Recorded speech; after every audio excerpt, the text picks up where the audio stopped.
I hope you fellas are all snuggled up with your favourite brand of cocoa because we're back with another episode of Theory of Anything. We're talking movies, games, technology, and whatever might interest us. I'm your host for this evening, Mr. Ford.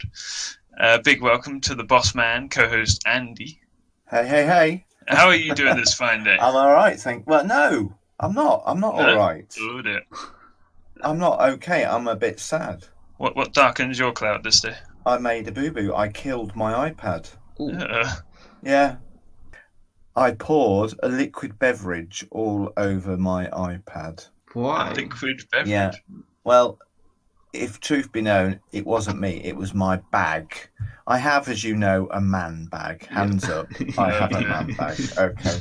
In which I keep my notebook, beverages, my important pieces of paper, my glasses. When you get to my age, you need a pair of glasses. And a six-pack of Stella.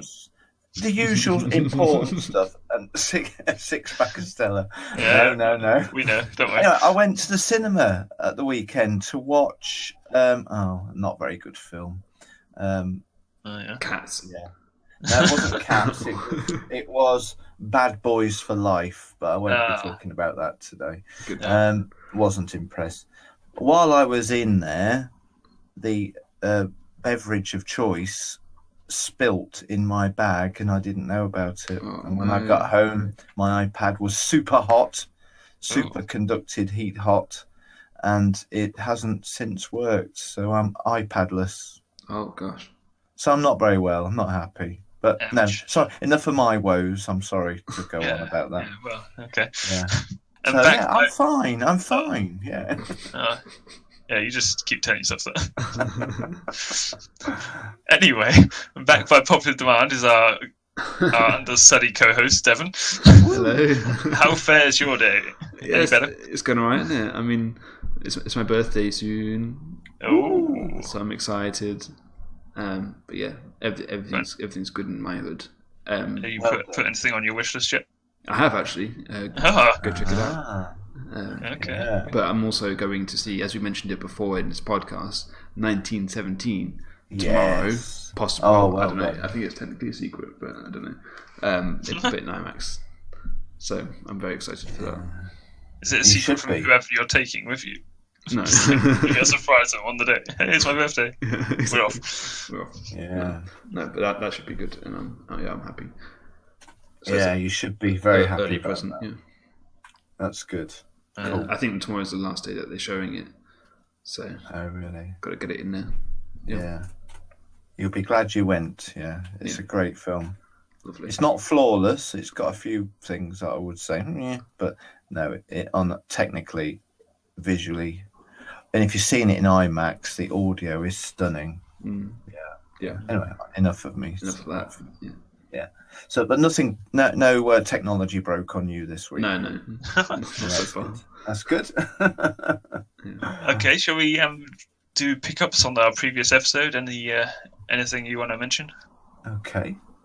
There is a couple of things, going back to movies again. In my last segment from last episode, I did comment that unfortunately the film called Just Mercy didn't get nominated for Best Picture. In actual fact, on further investigation, it didn't get any nominations, which is a huge shock.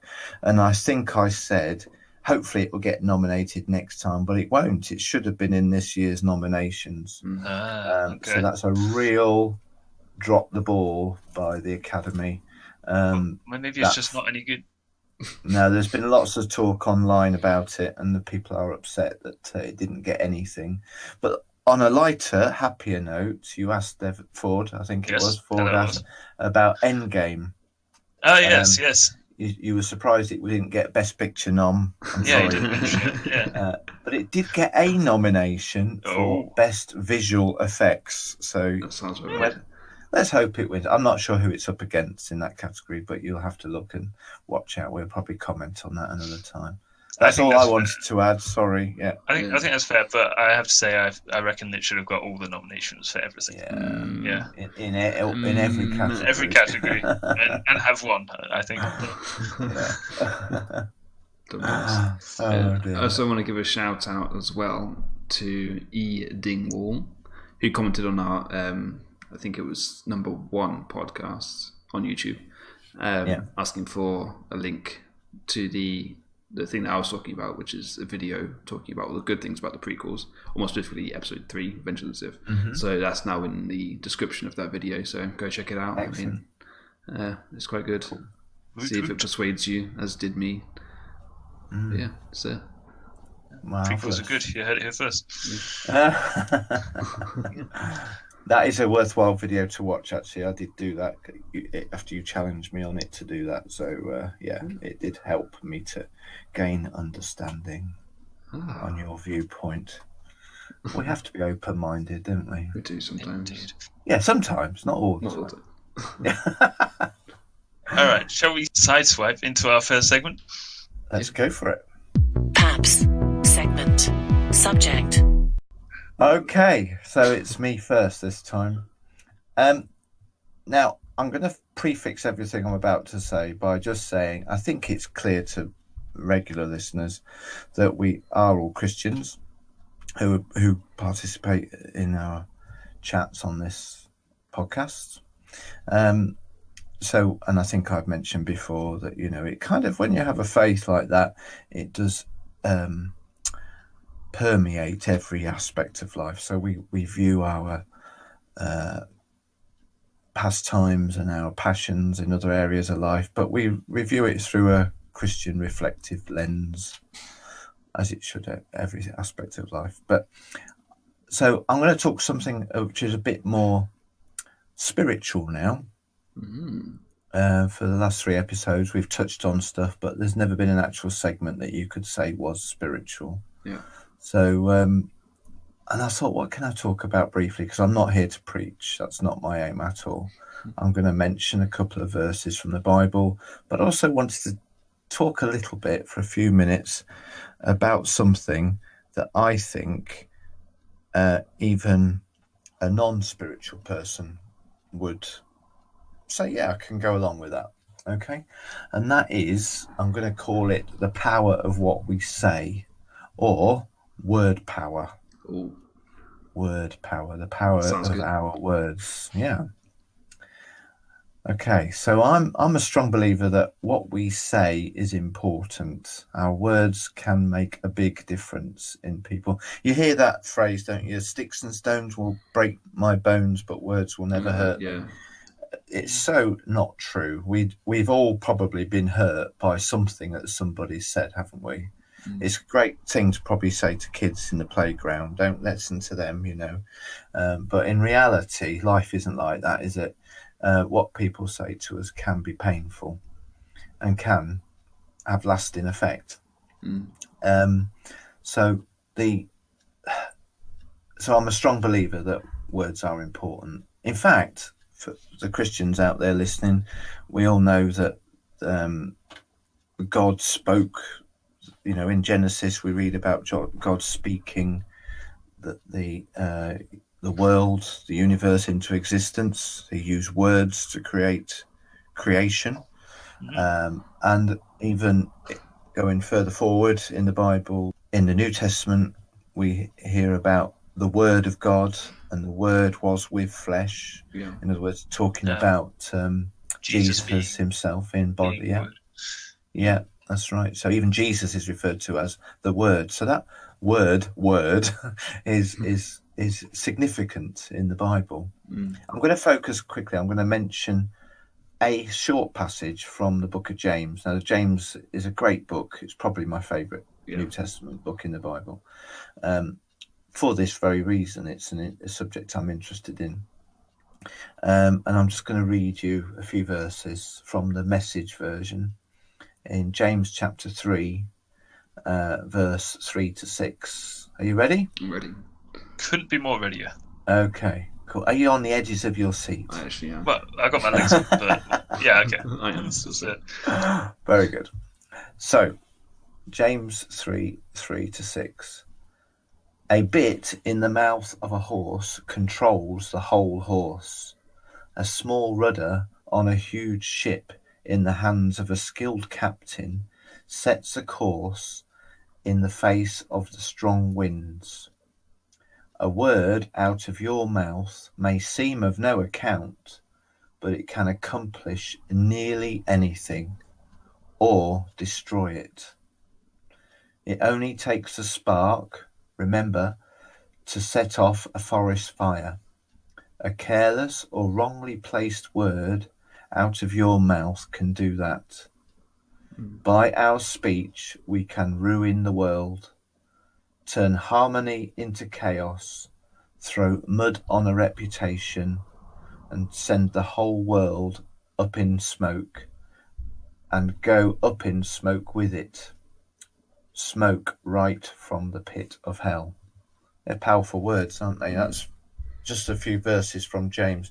And what I wanted to do, we'll hear what you want to say about those words and your whole thoughts on the subject, and I'll wrap up a little bit. But there are so many passages, and what I might do is ask Trinity to pop into the video description on YouTube some more passages that people can look into on their own time.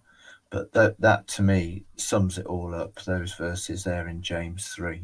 Yeah. About, like a bridle, a bit in the horse's mouth, steering a whole horse. A rudder, if you think about it, a rudder on a ship is so tiny, isn't it, in comparison to a large ship, whatever your size your boat is, whether it be a rowing boat or a huge container cargo ship.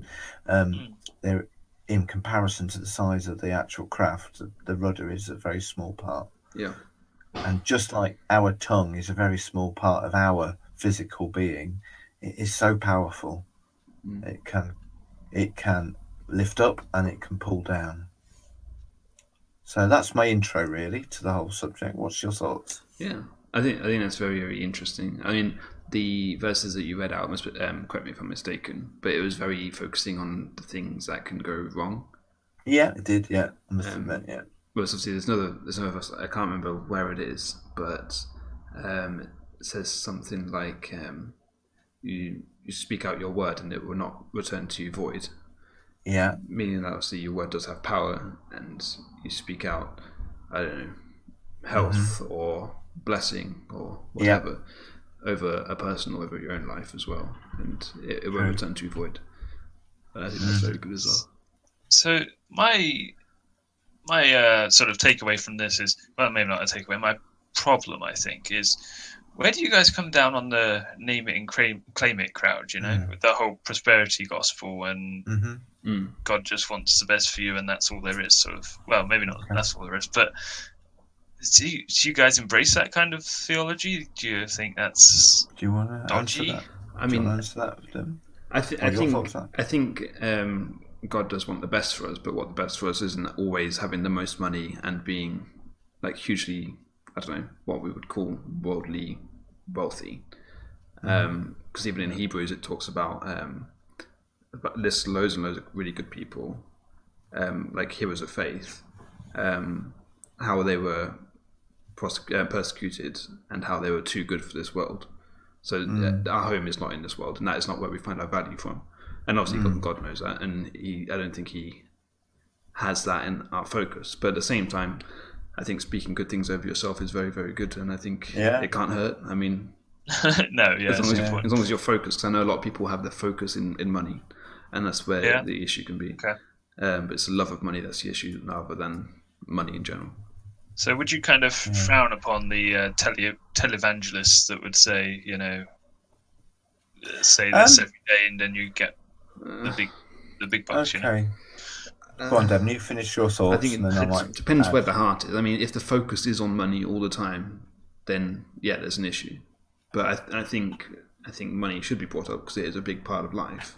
Every now and then we should talk about, okay, so if you are in constant financial issues, we'll talk about what's going wrong with your finances, and also help you claim wealth for your family as well, so you can provide for them. But if it's constantly, get money, and then you'll be happy or you'll be fulfilled or whatever, then obviously that's not right. It's funny because finances, that wasn't going to be part of what I was going to say, but finances is one of the, I think it's the second most mentioned topic that Jesus talks about in the Bible. Yeah. Behind the kingdom of God first, and then finance. He has more to say about that than nearly anything else. But I think the whole name it, claim it, blab it, grab it brigade have kind of taken something I believe to be true, but maybe manipulated it to a way in which it was never intended. Yeah. The words being important, words being powerful, is scripture. You can't get away from it. That our words, like God's word, the Bible, and Jesus as the word, are all key things and key critical to understand how important the things we say are. I don't know if that answers your question, Ford. About if I can add something. I think as you were saying, like a lot of people take it in vain and use the Lord's name in vain. But when you're using the Lord's name, you're not just saying his name for the sake of it. You're actually using his authority that he has. You can do that thing. You can only do that for things that he would actually do that for himself. So trying to claim things that he would not claim for you, I just don't think works. And I think it is a waste of time.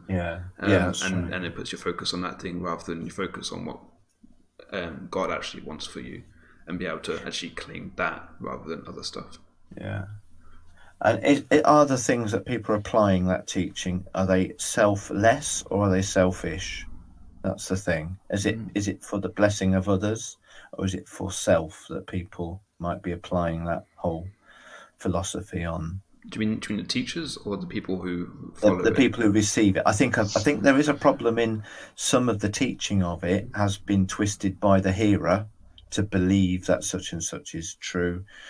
I'm sorry if this is sounding a bit complex to anybody who's perhaps not familiar with what we're talking about, but the teaching that has been taken to be faith teaching. There's nothing wrong with faith and teaching faith, but the whole concept of you can have whatever you want if you pray for it and ask God for it. No, it's not about what you want.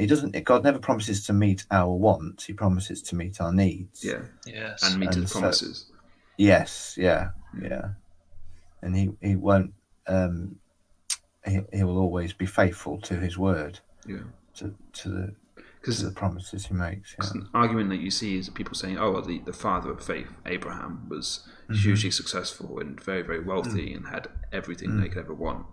But I think that's because God promised him individually that. You have obviously other people who are great men of God and have loads of faith, as if you can measure faith, I don't know. But they were in complete prosecution and had nothing. Okay. At all. So I think. Yeah. If we go down the finance conversation, there's lots that we could say we won't have time for now. But I don't think God has a problem with money. That's why he talks about it so much in the Bible. I think he has a problem when money has us. He doesn't necessarily have a problem with us having money. But if money has us, the love of money is the root of all evil, not the money itself. Yeah. It's our attitude towards it. So that's that. Maybe we can come back to that another day. But in just summing up my thoughts here, because I don't want to overrun and to steal your time. I think my main concern I often see is when people don't recognise how powerful their words are, and this can be Christians and non-Christians alike, and they will speak and confess things that they don't want to come true, but in doing so actually speak their own realities.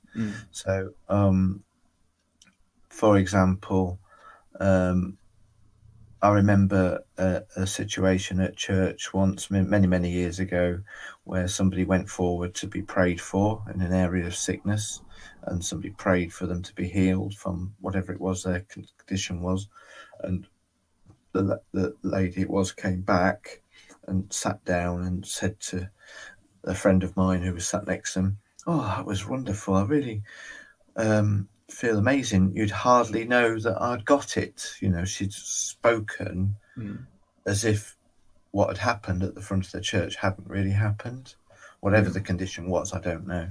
So immediately you think, well, to no effect now. What? It's just an expression of lack of faith that anything significant had happened. Yeah. So we have to be very careful and watchful to what we say when if we're praying for our own selves, if we've got sickness or need in our own lives, or for other people as well. Yeah. I believe God wants to answer prayer, but sometimes we can block things happening by the things that we say about it. Yeah, I think likewise we have to be aware of things that are said over us. I mean, me and Beck experienced something. I'm not going to go into detail, but people out of someone out of fear speaking something quite really nasty over our lives, and we had to think, okay, what is this they're saying? Are we actually going to take this? No, we're going to speak against this, and we're actually going to combat this before it actually takes any root at all. Okay, you have to be really aware of that. I think it's also very important to give them a slap when someone does it. Yeah, that's it. But personal opinion. Yeah. I don't know if you've got anything to say. Well, no. Listen. Well, okay, no, I do have one thing. So, at once upon a time, I was given a list. I think it was in a church meeting. We were talking about this sort of thing, and then someone, at the end of the preach, they gave out a list of these Bible verses you could speak over yourself every day. Yeah. What do you guys think about that? Is that like a good idea? Do you think that makes sense? I think that does make sense. Obviously, depending on what what it is that you're reading and what you're actually saying. Well, it's all good stuff. But... if it's all good stuff, then it can't help. It can't hurt, and it affirms it of your life. I think things that you generally don't believe or haven't accepted for yourself, you can speak it over yourself and train yourself into. I guess I'm wondering if it's like ritualistic, though. That's all. Like, we just do it because that's what I was taught to do, sort of thing, every day, just because, The Bible talks about renewing our minds, doesn't it? And I think by using Scripture and confessing Scripture, that's truth. Christians believe the Bible to be truth. Then that can have a very powerful impact on us. Yeah. Sort of like breaking a bad habit and making a new one, sort of thing. If it's done out of like religion or ritual, then does it actually make any difference? No, probably not. I don't know. I mean, no. But there's, I mean, we're speaking now as Christians, but there is real non-spiritual thinking on this, that people know that what you say makes a difference to the way you perceive things and the way the way that things, you're likely to attract good stuff to you if you're a positive speaking person. Yeah, it's a good point, because I was watching a YouTube video the other day about a guy just talking about how he got his life together or whatever, and this wasn't a Christian thing. And he was just saying how he wrote this short paragraph about where he wanted to be in 5 years, or what he wanted his life to look like. I want to be, or no, it sort of says, I am a fit individual, I love my wife, all this good stuff. And it's like positive confession. Even in a secular world point of view, it does help to realign the way you think towards a certain way. Well, you see it on those like self-confidence tapes and everything like that. I am a strong, independent woman. Now, you see, if you took this from a mocking point, which some people listening might want to mock what we're saying, that is true. What we've just said, those people do find those experiences and those activities work, but it's true because it's truth. And some of these fundamental truths work whether you understand them as a Christian or whether you understand them as a non-Christian. But as a Christian, there's a certain revelation that you can see and understand that why and how these things are happening according to God's word. So it will work in a secular setting and it will work in a Christian setting. But it doesn't diminish it. That's what I'm trying to say. It doesn't diminish the power of what we say. But as a Christian, we can understand a bit more about what's really happening. So, there's much more we could say, and I'm not going to dwell on any anymore, because I just wanted to talk about it in terms of encouraging us, the three of us sat around the microphones now, but encouraging anybody else who's listening, perhaps, who finds themselves slipping into confessing bad things over your life or over situations and circumstances, I'm going to post up those scripture verses if you want to look at them up on the YouTube channel, and do a little study on it and see what God's word's got to say about it. Yeah, jolly good. Nice. Thank you, guys. Thoughts. Segment. Subject. Okay, guys, I wanted to talk a little about my recent experience with books. Yeah. Reading. Yeah, they're a bit of a bore, aren't they? I presume you've been reading. Do you like reading a book, or do you like listening to a book? Okay, well, yeah. So for a little bit of background, I'd love to read or listen to audiobooks. Yeah, so the last 3 I've been reading / listening to have been a little disappointing. Now, the reason I want to say this is because they're all supposed to be some of the best sci-fi novels ever. Right. Okay. Yeah. It's not because they're not good books, it's just because they're not as good as I'd hoped, considering, they're supposed to be the best. Yeah. So about a month ago, I finished reading I, Robot. That's one of, whatchamacallit's, Isaac Asimov's books. Yeah. And the Foundation book, these are both the first books of 2 separate series of Isaac Asimov. And I'm well over halfway through Dune, which is supposed to be the best sci-fi. Yeah. The film was rubbish, but okay, come on. Okay, well, the book's supposed to be brilliant. What can I say? The film wasn't well thought of, yeah. Yeah, so I guess what I kind of wanted to say was, why do you guys ever feel like you've got something that everyone loves, but it's just a bit sort of meh to you? Like, what's the big deal? Oh, that's a good question. Especially, I don't know if you do books, but if you want to talk books, that's good. Yeah. Interesting. I didn't expect that. Oh, okay. Yeah. Well, I can talk a little about these books as to why I found them a bit meh, if you like. Right, so what you're saying is you were disappointed by Isaac Asimov's writing, is that what you're saying? It wasn't as good as it was portrayed to be. His reputation was of such a high stature that you expected more. I guess so, yeah. In what way? In the content, or just his style of writing? Okay, so if I give you a breakdown, I'll give you a breakdown of iRobot. It's not at all like the film. Spoilers. Spoiler alert for iRobot, the book. Is Will Smith not in it? No. Was it Will Smith? It was, yeah. It was. No, in the book, right, it starts with a guy interviewing an old lady, and this old lady says how she has been around since the beginning of time. Well, not really. Since the beginning of robots, essentially, the invention of robots, and she depicts in short snippets how robots seem to have evolved and have been able to break programming. The reason I wasn't wholly enamored with the book was because it's so choppy. It's a bit. Right. I think it must be a conglomeration of short stories, because that's exactly how it feels. It's like, and here's a bunch of people, and now we're gonna go with them for 5 minutes, and then, well, not 5 minutes, but like a whole story, and then we're back, and then we're off somewhere else again. And it's very segmented. Yeah, you're being introduced, and then you're off, and then introduced again. You're off. It just doesn't make for a very good novel, in my opinion. Oh, really? Even though it does make a overarching story. Those characters in the future? No, it's all based from this woman's point of view, but it goes from situation to situation and jumps like years and years, and it's very jarring, I guess. Yeah. Anyway, I don't want to give a whole review of the book, but yeah, I don't know. Same sort of thing with the Foundation one. It makes sense because it's the same writer, but there was really one really good epic bit in the Foundation book, but it was very short, so I don't think that redeems it, personally. What's your thoughts on Dune? So if you say you're still in the middle of reading Dune. I'm well over half. I think I'm wrapping it up now. What, you're not going to finish it? No, I am, yeah. I'm still going for it. You are going to finish it. I'm actually reading that one, so it's a bit, I take my time. Yeah. A side question that just occurs to me is, when do you decide whether you're going to persevere and carry on and hope a book gets better, or do you quit?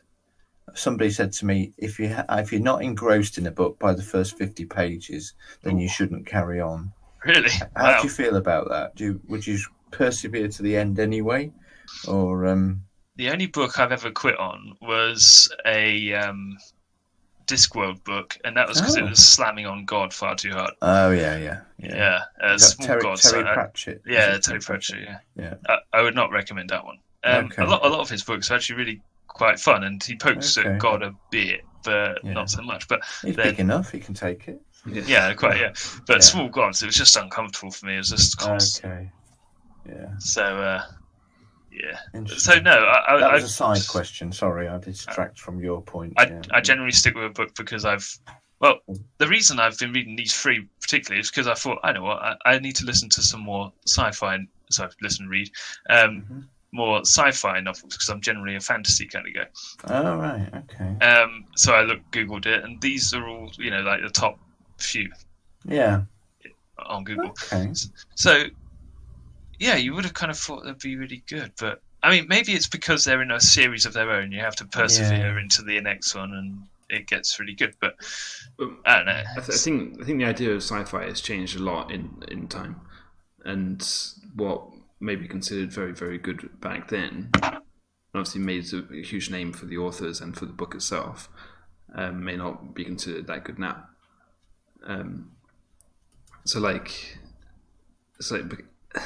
It might be like a normal type of novel, but in a sci-fi based world, whereas now it would be a very, very separate genre, if that makes any kind of sense.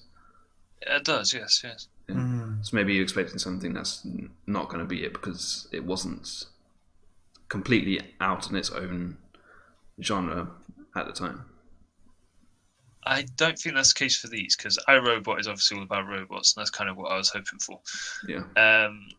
Foundation was a pretty grand idea, but again, it was very choppy because it kept jumping decades or whatever. Yeah. I really like the premise behind that one, but the execution was just so weird. I think it must be because there were short stories smashed together. Yeah. Okay. Yeah. Disjointed, do you think? Yeah. Disjointed, yeah. But yeah, no, it's all good. So what was your question again? Do you like Am anything? I crazy? Do you like anything that you should like, but right?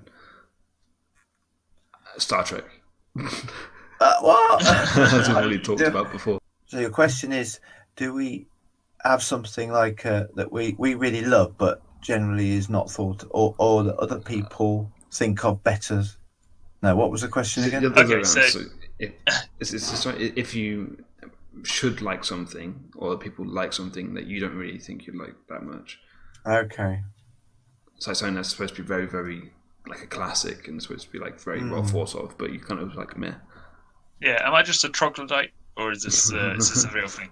No, there was something on at Christmas that everybody was raving about, and I've forgotten what it was now. Gavin and Stacey. Oh yeah. Gavin and Stacey. Everybody said, "Oh, did you see Gavin and Stacey? It was amazing." Oh, because it was so big when it came out. Let me just see when it came out. Yeah, Gavin and Stacey. When did it first come out? I don't know. It doesn't matter really. But 2007, and it then went away for a long time, and now it come back. And I never got into Gavin and Stacey then, and I wasn't interested in it now. So is that kind of what you mean? Well, I mean that's like trashy TV. I mean, yeah. Okay. I was kind of thinking like, oh, this is so good. It's a classic. It's like the best there is, Star Trek. So I elevate Star Trek to such a level. That's what I'm saying. I don't hate Star Trek. But people do mock it, don't they? Do they? I thought people say it's the best sci-fi ever. No, you're laughed at if you're considered a Trekkie or not a Trekker. Not anymore, I don't think. I mean, you used to be considered like a nerd. Yes. But not that it's a bad thing or it's not actually good quality. Okay. I think general consensus is that Star Trek is actually good quality show / movies / whatever. But I don't know. I don't really fancy it. No. But you love Battlestar Galactica. Oh yeah. And that will be a topic of conversation in a future episode, I'm sure. We all love Battlestar Galactica. Yeah. So you're Gavin and Stacey and Star Trek. Yeah, you agree with me then that popularity doesn't exactly equal quality. Yeah. I mean, you can. I'd say even so, like with pop songs as well. Now, like you could turn on the radio, like Capital or whatever, and it's like 90% of the songs that come on. I'm just like, what is this? Like, I could make this. It's there's no effort in it at all. But apparently, it's very, very popular, and people like it, and they like to just like blow out to it. Popularity is no barometer for quality. I've just made that up. But, yeah, it's pretty good. I like it. But it's there's a phrase that says something like that. Yeah, fair enough. Yeah, barometers are cool, aren't they? Yeah, very nice. Yeah, I would just like to point out before I end my section. I don't dislike these books, but yes, you're underwhelmed by them. If anyone wants to comment at me and please do at me nicely. tell me what you think. Tell him off nicely, because you remember what we were just talking about, how powerful our words are. Be careful. Yeah. Be kind. Yeah. Interesting. Thank you. Is that it? Anything else? That is it. I'm afraid. Nice. I've got a Isaac Asimov book with a picture of a robot on the front, but I've never read it. So, do you think I've probably got other more important things I could do in my time? Probably. It depends which one. I mean, I only know iRobot, so I can't remember what it's called. I mean, I know what you mean. You say Isaac Asimov, and everybody knows one of the top sci-fi writers of all time, don't you? Yes. But you kind of hoped for more, did you? Yes, I won't be reading the next one, so that says it all, doesn't it? That's a shame. But you see, Arthur C. Clarke, who wrote 2001, and remember not many years ago, it was re-released in a cinema release, wasn't it, to mark the 50th? Yeah, 2000. It was a film, came out in 1968. So on its 50th anniversary, you and the three of us and some other people went to watch that, didn't we? Yes, I'd never seen it before. Yeah, it was a tremendous film, and it still stands up. I think, even though it's 50. I think we came away thinking, was that really a 50-year-old film? You know, I came away thinking it was very, very trippy. That's what I thought. Trippy. Only the last bit. Yeah. But my point of mentioning Arthur C. Clarke was that I've tried reading some of his other materials and not been as impressed. That's my point. Yeah. Okay, good. Thank you. One trick pony. Yeah. Yeah, maybe. The 2010 film was quite good. Yeah. Anyway. Nice. Thank you. Moving on. That end. Thank you very much. Devon's segment. Subject. And for mine, a less intelligent, maybe, discussion. It's not like you. You usually bring a proper air of intelligence to our conversation. Maybe I contribute to other people's segments, rather than mine. Because mine is on the subject of esports. I don't know how much anybody is aware of esports or... I might have something to say about this. Oh gosh. Go on. I've been doing a little bit of research and But Devon, what is esports? Electronic sports. So basically people playing video games in front of lots of people for lots of money. And for some numbers, I'm bringing this up right now because it's the start of the season for the year. Everything's starting to kick off for this year, finally, after 29 days, whatever it is. For CSGO, we've got two $1 million tournaments called Majors. CSGO for everybody else? Yeah, CSGO. Go on.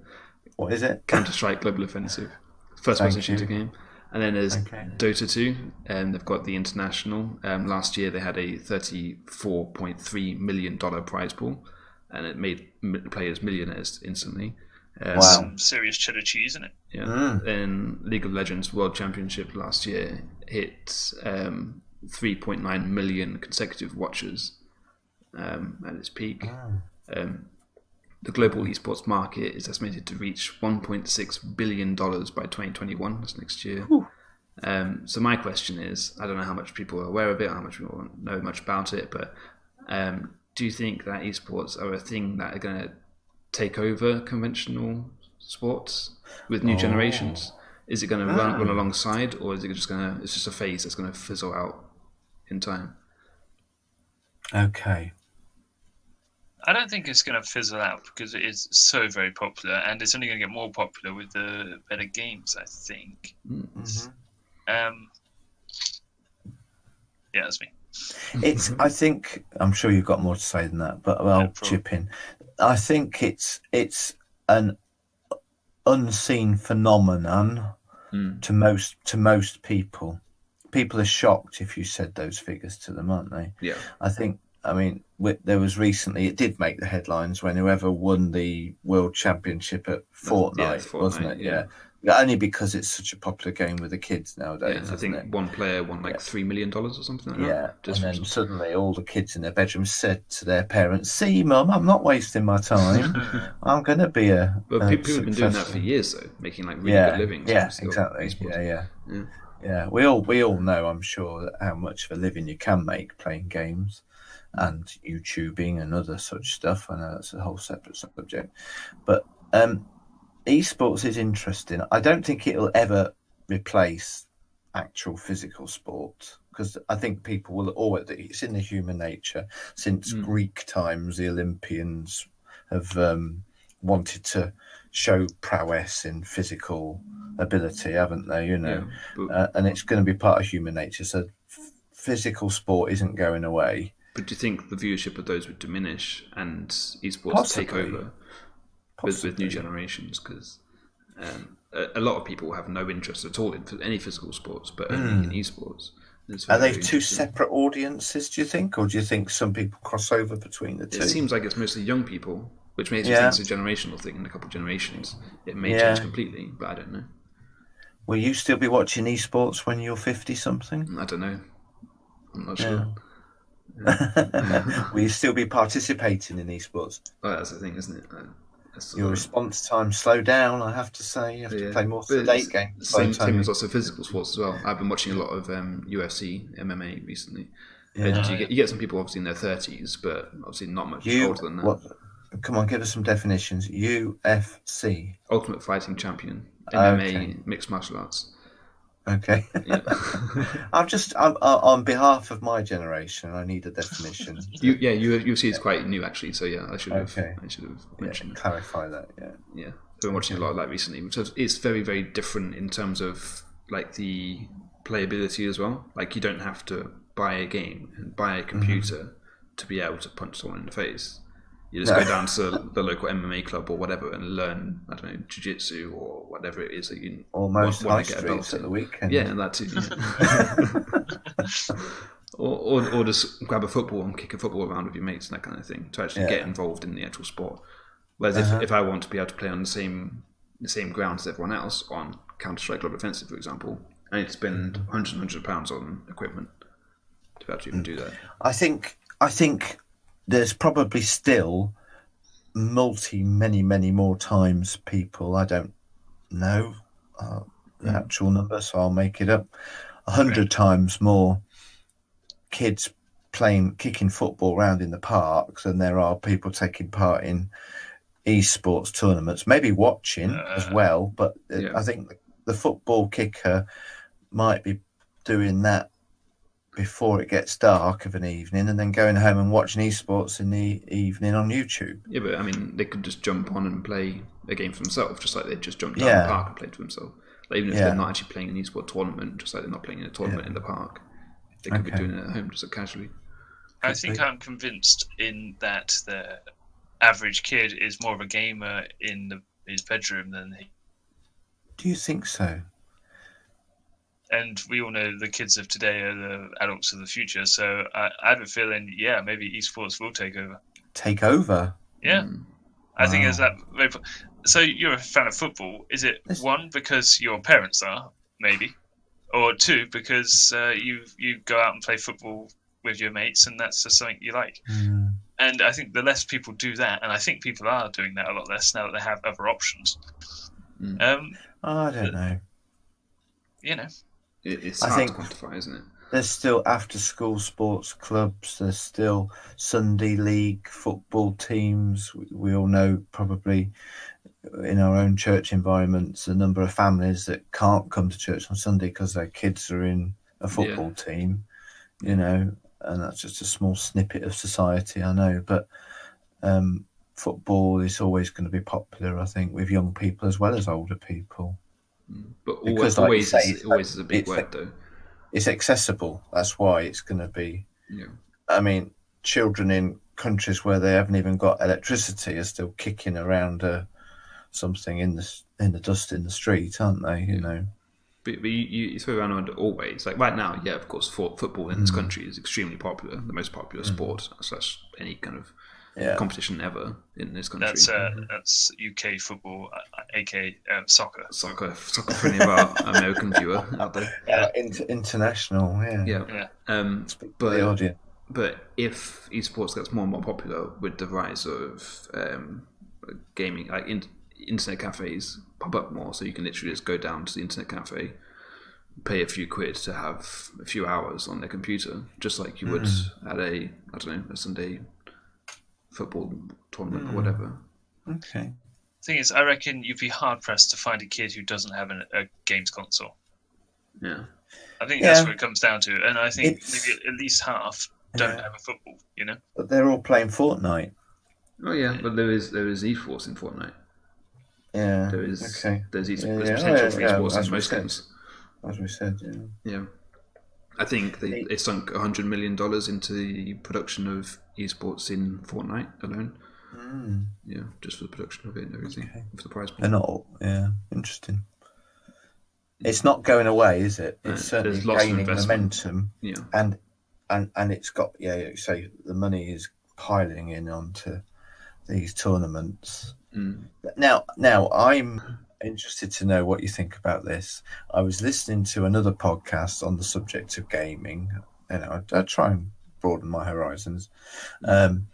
And the presenter was talking to some esports or tournament organizer. Yeah. You get invited onto teams, don't you? And the top teams are like really thought so highly of and sought after to get invited to play on a top team. Like these players. Anyway, and what really riled me, and you might shoot me down in flames now, was that he was talking, the team manager was talking about his athletes. Yeah. It's not as easy as it sounds, right? Say again? It's not as easy as it sounds, yeah? Athletes. Can we really call somebody who takes part in a Counter-Strike tournament, even at the highest level, an athlete? Well, what do you describe an athlete as? What do they need to have? I think you have to be athletic. Yeah. And athletics involves physical training. Yeah. Where you have to get out of breath. I can't see.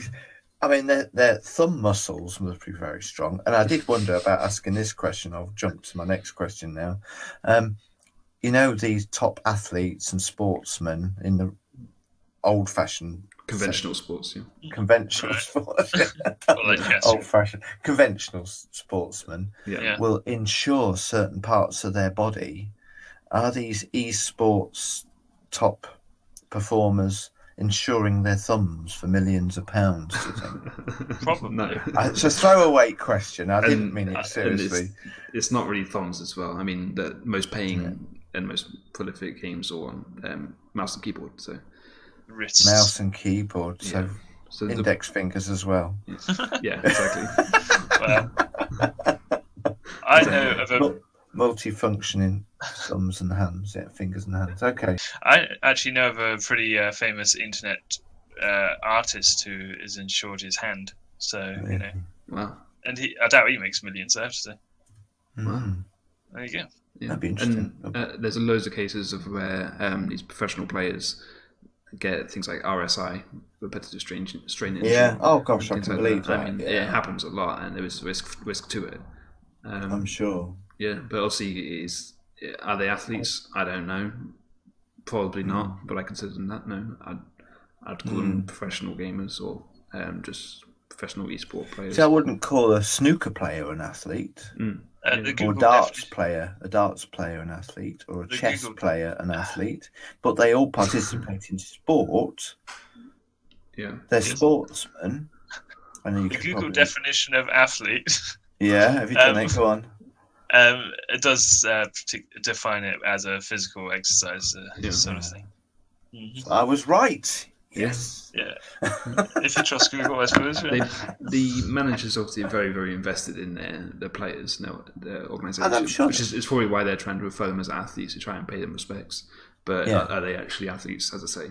Probably not. I don't think referring to them as sportsmen is showing them any disrespect. I think that's still a valid, if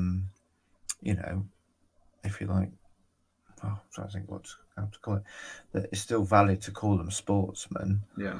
But athletes, Yeah. An athletics tournament is where you get the term athletic sports require. I wouldn't necessarily call, although I might contradict myself. Formula One drivers have to be incredibly fit physically to withstand the G-forces. When you do a 2-hour race at 180 mile an hour, they get out that car. Sometimes they need carrying out of the car to the podium. Or help to get there. Sometimes they're jumping for joy, and it's less so these days than it used to be in the older generations of motorsport. But there's a definite that they spend hours in the gym to maintain a level of fitness that allows them to perform in their sport. So I think you could call a Formula One driver an athlete because of the amount of intense training they have to perform. Well, to be quite fair, they have to be quite thin to fit in those chairs, don't they? They're very small holes to get in there, isn't it? Yeah.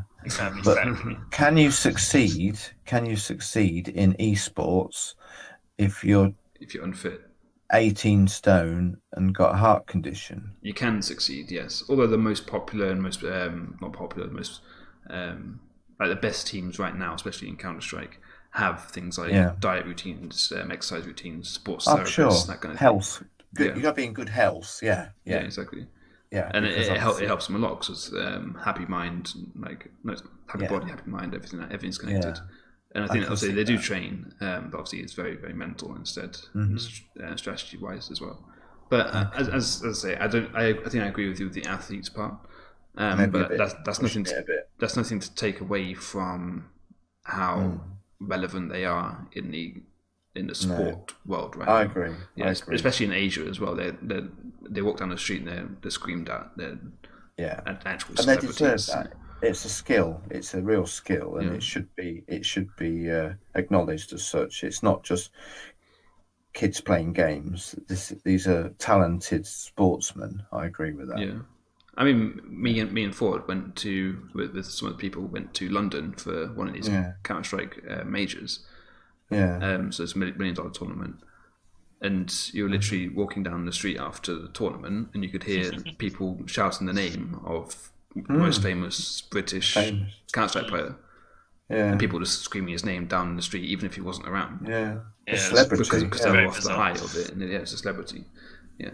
But it was very culture. Yeah, it was very interesting. Interesting. Yeah, but I wish we had longer to talk about it. Yeah. Yeah, that's my take anyway. I'm glad we had a chance to discuss it. Yeah. Thank you. You're welcome. Devon. And now it's time for Random Chatting. Okay, guys. Homework. We've come to that point in our conversation, and we probably will have to keep this reasonably brief, unfortunately. We ran over a bit on some of our timings. We were challenged by Ford, I think, this time. Yes, indeed. To play for an hour or a side mission from the game Red Dead Redemption 2. Yes. 2. Who wants to go first? What was your experience like? How did you get on? Did you enjoy it? Was there any problems? Any comment in the game in general? I don't want to go first because I got quite a bit to see. Have you? I don't want to step on your toes. Yeah. All right, okay, I'll go first. So this was my first time, so I worked through the tutorial and then did one of the side missions. I found the tutorial. Do you mean the you began the story mode from the beginning, did you? Yes. Yeah. Where they're showing you everything and all that good stuff. Yeah, it's a bit drawn out, but yeah, okay. Yeah, the snowy mountains. Yeah, I found the cutscene graphics to be a little below average, to be honest. Oh no! Really? Yeah, and I thought the women's faces looked scary beyond all. They were. belief. Yeah. so freaky. There were no attractive women in Red Dead Redemption. No. That's not true. You haven't played it enough. Even the ones that are meant to be attractive don't really have much attraction. I mean, I'm not attracted to them because I'm attracted to somebody else already. But you know what I'm saying. I think maybe you've got some weird things in your brain. Go on. Really weird. In terms of gameplay, I found it a bit unresponsive. A bit like you'd want to turn your horse around or something, or turn to the left a bit, and there's a bit of lag. I don't know if that's intentional to make it like you're trying to control a horse here. It's not going to be instant, but yeah. And maybe when I would try and get my weapon out or whatever, it'd take a little while. I have thought about that, and I've thought that's actually, I think it is intentional to make the animation seem lifelike, so rather than like turning around on the spot, like a lot of games do. It doesn't look real at all. Obviously, if AI do that as well, your NPC is doing that, and it doesn't look real and it doesn't feel real, it doesn't immerse you. So I think it's the same for other games that they've made, like GTA and like games that we were talking about.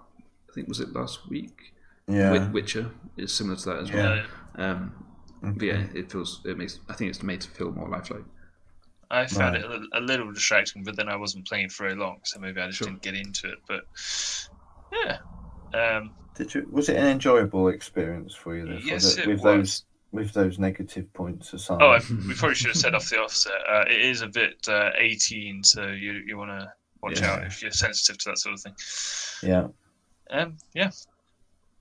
Anyone else? Yeah. Go on, you go next. Okay, I think it's an extremely ambitious game.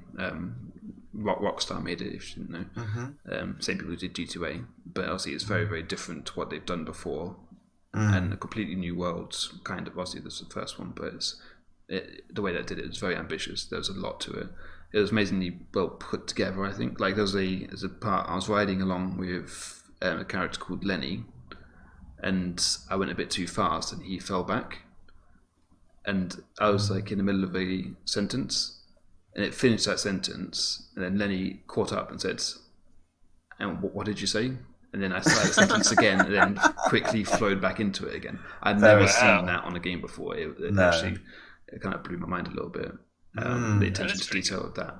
I think there's a lot of things to do within the game. Like I don't really get bored. Like you can do like stealing horses and wagons, playing poker and dominoes. Lots of side missions and like hunting, like legendary animals, that kind of thing. Lots of things to complete. It's a massive game. Yeah, for sure. And to counter Ford's point about it looking below average, I think obviously it depends on what console you're using. I was talking cutscenes, by the way. Cutscenes, yeah. Yeah. I mean, I was going to put in out the cinematic mode as well. Obviously, you can go into cinematic mode where you're riding along. You can do that at any point in time. And there's different camera angles, even along the road that you're normally riding down, that follow Arthur along really well. And it's like, how is this actually part of the game? That they've put this camera angle in here by this rock on a random road. And it's really, really cool. And I think it's great looking. I think if you played it on PC or on a PlayStation Pro or Xbox One X, then it looks better than on a normal PlayStation or normal Xbox One. I guess I'm considering it from a nowadays graphics level. I expected it's not better. that old. It's not old at all. I mean, there are better games looking like Crysis. It's a classic one. Crysis is very, very good looking, but to be able to run on a normal like PS4 or Xbox One, obviously the graphics do take a backseat. But I think it's still good looking anyway. Brilliant. Yeah. Shall I say what I was going to say? Yes, you should. Yes. Thank you. I'm mightily impressed by this game. I bought the PlayStation 4 Pro with the Red Dead Redemption bundle thing a year ago now, and I've played the game probably to about 30%. Then put it down for quite some months, not really touched it for a while. But going back to it for this homework challenge has really excited me. I've enjoyed the time I've spent on it. Took me a little while, I must admit. I forgot how to put my gun away, and so when I was in the streets of Saint Denis, soon got cautioned by the cops, but still couldn't put my gun away. So I tried to hide behind my horse, and then they started coming in from all angles, the cops, and so I had to run.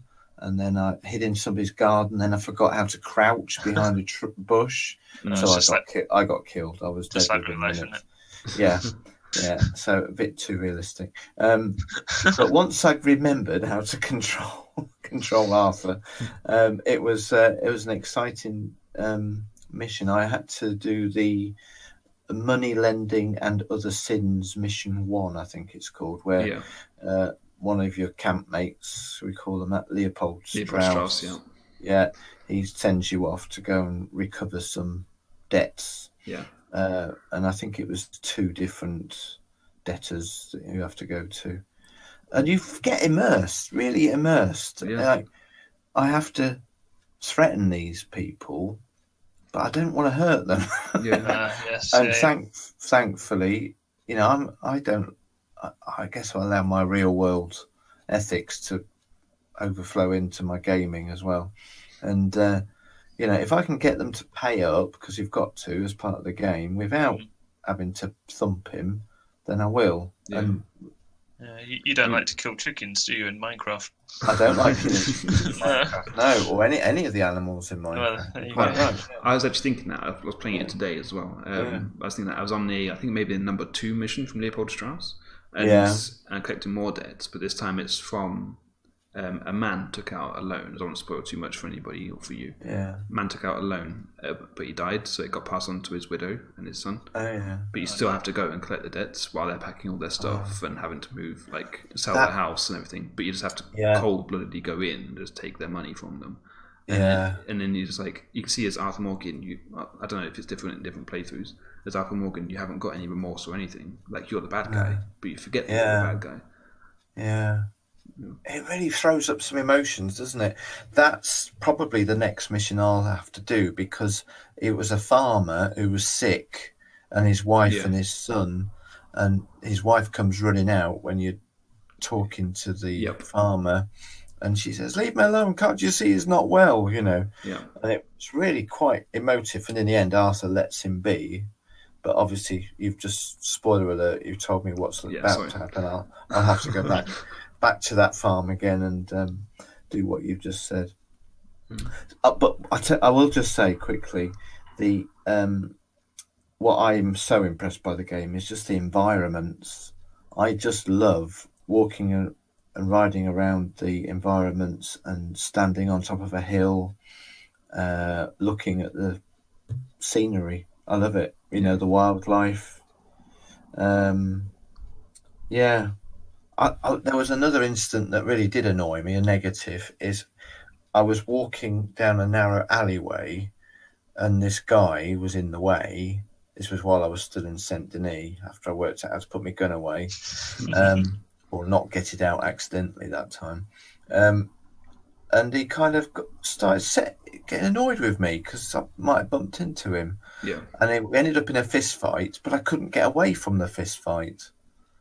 I wanted to back off. I wanted to run away, and not getting it. So in the end, I didn't win the fist fight. He killed me by thumping me. Yeah, wow. Because I could have probably got a knife out and stabbed him or shot him, but I didn't want to do that either. So, is there a way of avoiding fist fights? I don't know. I thought there was. I thought you could just point in the direction and just tap. Well, I tried that. I tried that, but I couldn't seem to get away. Anyway, that's just probably my inability to play the game very well. I don't know. Yeah. But, so, how do we do this? Do we rate it? Give it a number? How many 6 shooters out of 10 do you give it? 6 shooters. I'd give it 5.5 6 shooters. I was going to go 5.5. Oh, out of 10 or out of 6? Yeah, out of 10. It's got to be out. It's got to be out of 6. If all right, fine. Yeah, so 6 shooters out of 6. 5.5 out of 6 shooters. Yeah, that would be my rating. 5.5. I see. It's not perfect, but it's very, very good. Yeah. I'd give it a 4. I mean, I did have a good time, but like I say, it was for a modern game. I was expecting better. Okay. Wow. Yeah. Okay. But then I've only played the tutorial in a bit, so. Okay. Yeah. Maybe you should play some more and get back to us if you change your mind or not. It's a great game, and it gets better, I think, as the more you play it. Yeah. All right. But it is violent.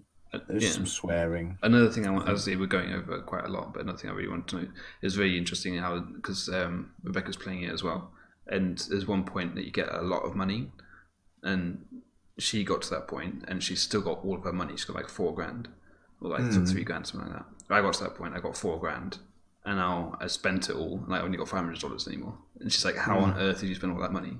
It's like I just went to town and literally bought everything.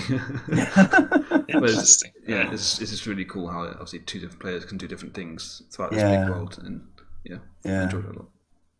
And of course, then there's also the whole online experience, which none of us, I don't think, have really enjoyed yet. Unless you have Devon. I need to pay for it to be able to play it. So. Yeah, that's true. Yeah. Yeah. Thank you, gentlemen. Interesting. It's homework time and farewell. Are we setting next week's homework now? Yes. So homework for next week. Ideas, people. Well, I think I said last week, should we, and as you already did a bit of a book review today, shall we read something? And as a kind of follow on to our previous spiritual conversation, let's read something, one of the shorter books from the Bible, do you think? The Bible? The Bible, yeah. That's our first not X-rated random chat, this. It would be, wouldn't it? Yeah. Hopefully, anyway. I mean, 18 rated. Yeah, sorry. Yeah. I think Ford suggested, did you not? A book? Yes. In pre-show recording, you mentioned something. We don't talk off air, do we? What would be the point? Well, we don't plan this, do we? No, none of that. Thank you. Yeah, I think John 2, it's the second shortest book in the Bible, so we should be able to manage it. And I think it's got quite a lot in there that we could probably get our teeth into. Yeah. Bro, I'm down. Very good. Sounds good. Very good. But I will just say this, even though it's a short book, I'd like to propose something next week. We don't report back on our homework.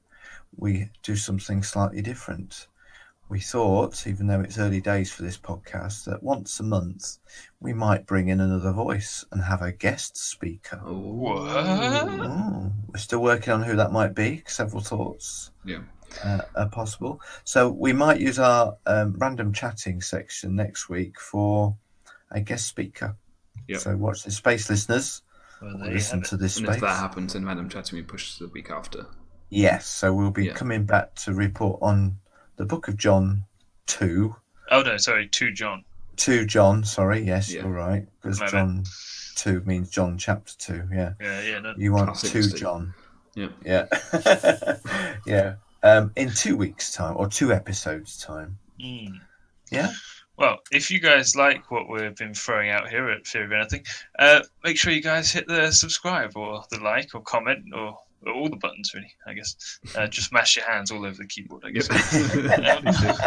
One of them will be right, yeah. And you can also follow us at Twitter as well, at Theory of Anything. That's Ting. Ting. And also, you can always email us at the fearofanything@hotmail.com if you want to.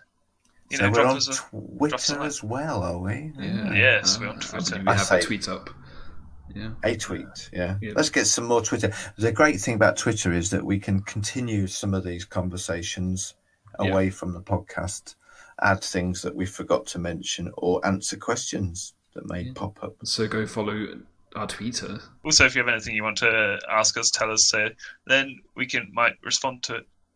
On the next podcast. Try our best. Yeah, as we did earlier today. Indeed. Exactly. Cool. Thank you, gents. Thank you. You have a great week.